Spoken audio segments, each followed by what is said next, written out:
Let's move on.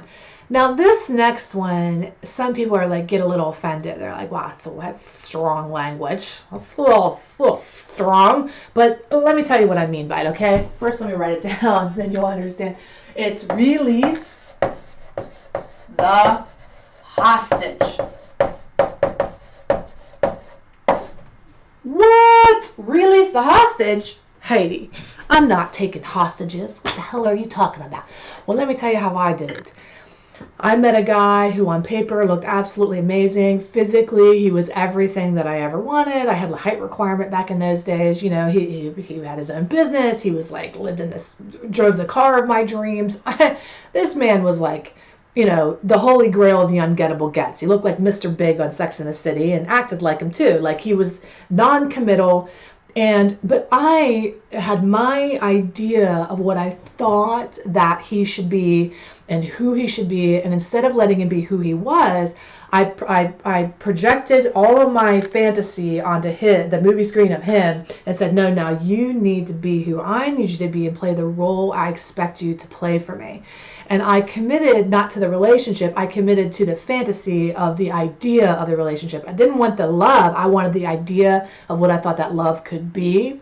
And like that great quote is, you don't marry man's potential. Okay, but I didn't refuse to see him for who he really was. I held him hostage to a standard and an expectation of the role I expected him to play in my life. And in 10 years, I fought with the expectation and the standard, not the person.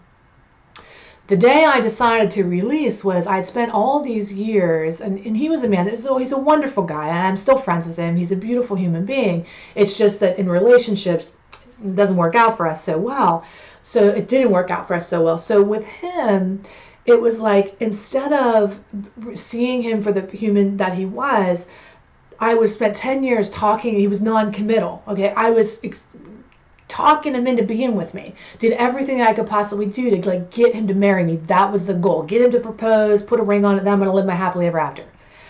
Well, I gave ultimatums, I played games, I got strategies, I read books, The Man Whisperer, Catch Him and Keep Him like he's a freaking fish, you know, did everything I needed to do. And then he proposed. Okay, so those strategies kind of worked, manipulated him into a relationship. But then when I settled in, after he actually said he wanted to marry me, then I looked around. I said, holy shit, I don't want to marry him. What? That's crazy. I looked around and said, no, I'm always going to be talking him to be with me. You know, I'm always going to be going through his stuff and thinking he's interested in other women. I didn't like who I was when I realized what I was really dealing with. I didn't like who I was inside of that relationship. So the minute I stopped holding him hostage, and he actually looked like he was becoming who I wanted him to become, I woke up to the reality of what it really was and who he really was and said, this isn't for me. So many of you, if you stopped holding people hostage to the expectations you have for them in your relationship, and you say, oh, but you could be so great. You could be my soulmate. This could be the best thing ever. Well, honey, it ain't. It couldn't, it shouldn't, and it won't, and it wouldn't. Okay, it's not.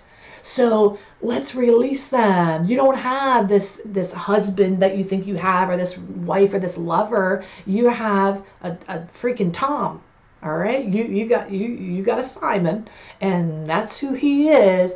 And start to look at him clearly and release them from the expectation. That alone will change your life. You know, I do this a lot in my practice and the work that I do with my clients one-on-one. I take them through this whole process because some of us are still holding our parents hostage for who we think they're supposed to be instead of who they really are. And if you need to break up with your mother or your father, you'll need to go through this process. I'd be more than happy to walk you through it. There's actually 7 steps. I know, code cracker, but it's true. There are 7 steps to actually release somebody, and I can show you those and walk you through. You could just book a session just to do that one thing, and it would change your life.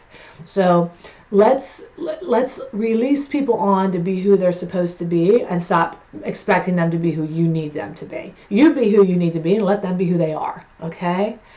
Good. All right. So you'll want to break up when you look at the reality instead of the self-righteousness. You're going to trade righteousness, oh, it should be this way, for reality, how it is. Okay? And then you're going to wake up and go, I don't want what is. I don't want that, if that's what it is. All right? If this person would never change, if nothing ever gets different, would you still want to be with them? No, you wouldn't.